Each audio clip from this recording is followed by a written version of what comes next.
Why do people never listen to me when I say things the first time around? I told you lot, Hansi Flick sitting next to the executive from Chelsea was bad news from Graham Potter. And guess what? Hansi Flick said 2 words that made shivers go down Potter's spine. Potter is worried. If he is reading this and Bild is reporting this, and you know Christian Falk is in the know when it comes to German people and German sources. So this is very worrying for Graham Potter. And all I'm going to say is, I was right. Welcome to the Kavkas View, ladies and gentlemen, and we've got a jam-packed show for every single one of you guys today. Number one, we're going to talk about Hansi Flick and becoming the next Chelsea manager. It is starting to look more and more likely. Number two, Aubameyang. What is going on? It looks like he's going to LA FC. Yes, he's going to be going to MLS. Number three, Mr. Thiago Silva looks to have a here we go, and it's good news for Chelsea fans. And number four, Graham Potter's press conference has multiple topics covered. Number one, Aubameyang's future. Number two, the players that are injured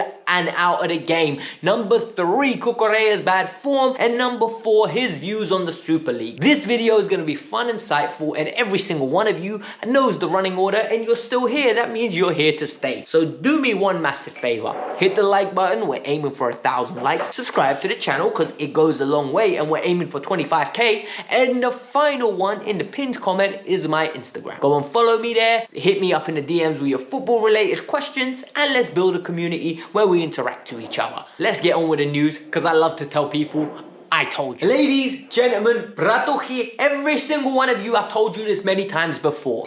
Christian Falk does not report stories that aren't true. And when it comes to German news, he's as reliable as it can get.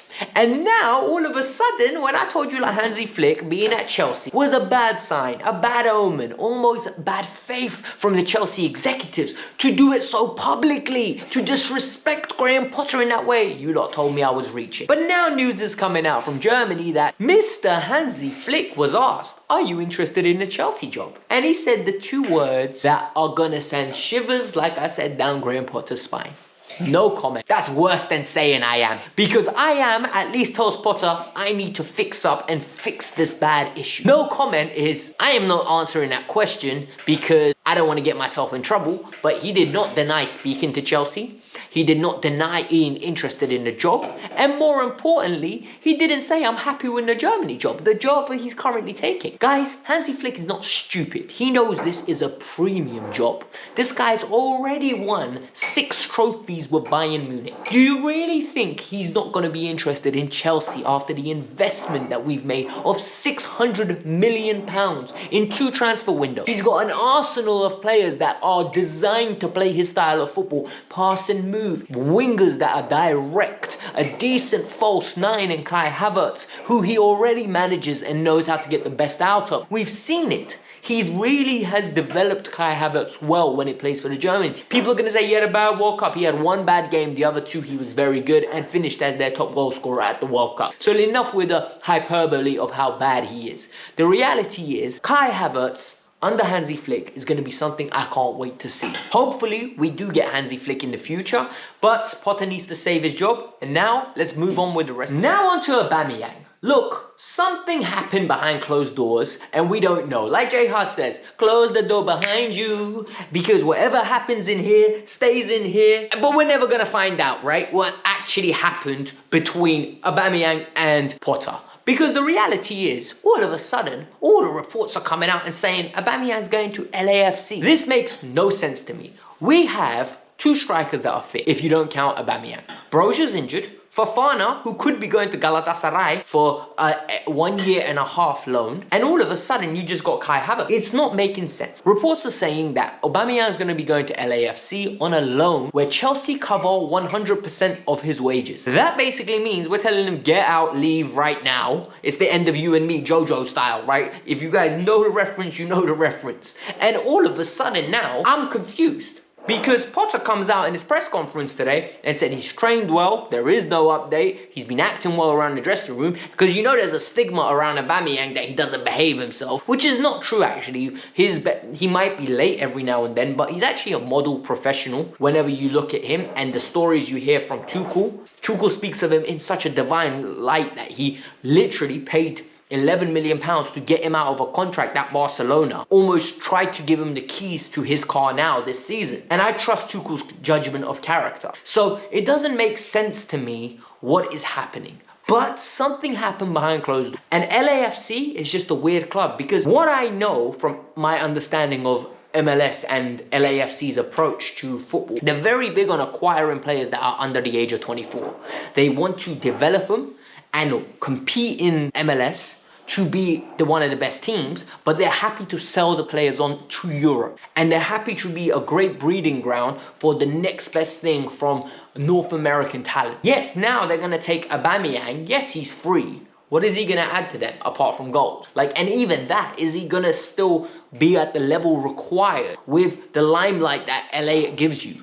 Let's be honest, LA must be an amazing place to live in. And Aubameyang loves flashy cars. We've seen that. He loves a great nightlife. We've seen him in clubs multiple times, and he likes to go out. Is he going to get distracted and not be as invested into LAFC as they would want him? Because purely believe in the fact he's on loan. He knows there's not even a permanent contract. It could literally be a 1.5 year vacation to LA for it. And he's getting paid crazy amount of money. And the only thing that's going to keep him engaged fully will be his professional integrity. And I'm telling you now, when you're in a workplace where you don't want to be, there is no amount of professional integrity that's going to keep you motivated. Eventually, you're just going to down tools. And that's the reality. Finally, we're going to talk about the king, Mr. Thiago Silva. Looks like we're getting a here we go from Thiago Silva. Fabrizio Romano today has reported that Thiago Silva's given the green light. He's accepted a deal from Chelsea. The announcement is pending. They're drafting up the paperwork now. Thiago wants to stay until 2024 June, and maybe even further, potentially, depending on his abilities. But guys, when Thiago joined, I remember a lot of people saying, it's a 2-year deal, he's coming here to retire. Well, you know what? It's been 3 years, a Club World Cup, a Super Cup, a World Cup, a Champions League, a great performance in 3 domestic cups where we lost narrowly in those finals. I think Thiago Silva has been a fantastic signing. And you know what? I want him in and around Wesley Fofana, Badia Shield, Koulibaly, Levi Colwell, Trevor Chalobah. I want him to nurture these players. I want him to be the beacon of light, the example that they all need to the level they need to come to, because he is amazing and we love him at Chelsea. Listen, it's going to get to the point where he's going to be here for 4 years. And if in these 4 years, if somehow we win a Premier League or another Champions League, we're going to have some serious conversations about our greatest ever centre-half. I'm telling you now. Listen, I love John Terry, but John Terry, in my opinion, prime for prime, Thiago Silva or John Terry, I don't think it's a conversation. That's just me. A lot of people are going to hate that opinion. A lot of people are going to say, you know what, John Terry's done more for the club. I agree with that. But if you're going prime for prime, player for ability, Thiago Silva cooks it. I'm sorry. Thiago Silva is arguably the best defender of his generation, and I'm so proud that we have him at our club. I love him with the bottom of my heart. He is up there for love with Eden Hazard and Didier Drogba's for me. That's how much I love him. Finally, we've already discussed what Potter said in his press conference about Aubameyang, so now we need to talk about the injuries. Sterling is out, he got kicked in training, and he's not going to be playing against West Ham. Potter says it's a shame that this happened, but stuff like this happens in training all the time. 3 players that have returned from injury, trained all week, but the game has just come too soon. Kovacic, Zakaria, and Fofana. Fofana needs to be slowly nurtured back. Fofana's injuries have worried me. They've literally absolutely got me at the point where Fofana could be a bust early. Because Fofana's consistently been injured since that big injury he had at Leicester. He came back, joined us, got injured, and now he's almost coming back for a 3rd time because he got re-injured. Twice at Chelsea now, he came back only to get re-injured. So we need to make sure it's right. Because if we consistently keep getting him injured, and then his next season, it's like we wasted a year of his 7-year contract already. Then we've got Zakaria and Kova. The 2 of them are being missed because we need a partner next to Enzito Fernandez. We need someone that's going to be close to Enzo, who's going to try to build a rapport with Enzo, and we can almost try to create something now. Rumors have it Gallagher's going to start. I would love to see Ruben Loftus-Cheek there, a more disciplined role from Ruben, where Enzo gets a little bit of creativity to go forward. Ruben sits back a little bit, drives the ball every now and then forward. I think it would be nice to see. Zakaria could do that role as well. Kovacic could do that role as well. So we're just gonna have to make do till the end of the season. And that's the sad reality that we're in at the moment. Finally, he spoke about Cucurella. And I think speaking about Cucurella is an interesting one, because Cucurella is a player that he actually went and signed himself when he was at Brighton. He nurtured him, he developed him, and now Cucurella moved for £62 million, and all of a sudden Potter made the move. I think Potter's very honest and very candid about what he said. He said, look, we need to give him time. We need to help him. It's a big move. It's an adjustment period.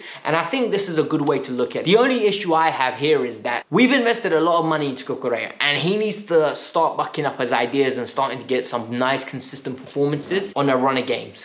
Because if he doesn't, Ian Maatsen is going to return. And when Ian Maatsen returns, he's absolutely smashing it in a possession-based side in the Championship. You're going to say it's the Championship, Alex. Yes, but Kompany's got them playing football that is reflective of what Chelsea want to play. High octane energy, keeping the ball, tiki-taka, nice manipulation of ball in a physical league. So when it comes to the Premier League from the Championship, yes, everything's a little bit faster, but it's less physical. It's not as I'm going to crunch you if you take 1-2 steps too long. Maybe the tactical level is higher and the quality of player is higher, but the overall physicality, I don't think the Championship lacks to the Premier League. That's just my personal opinion.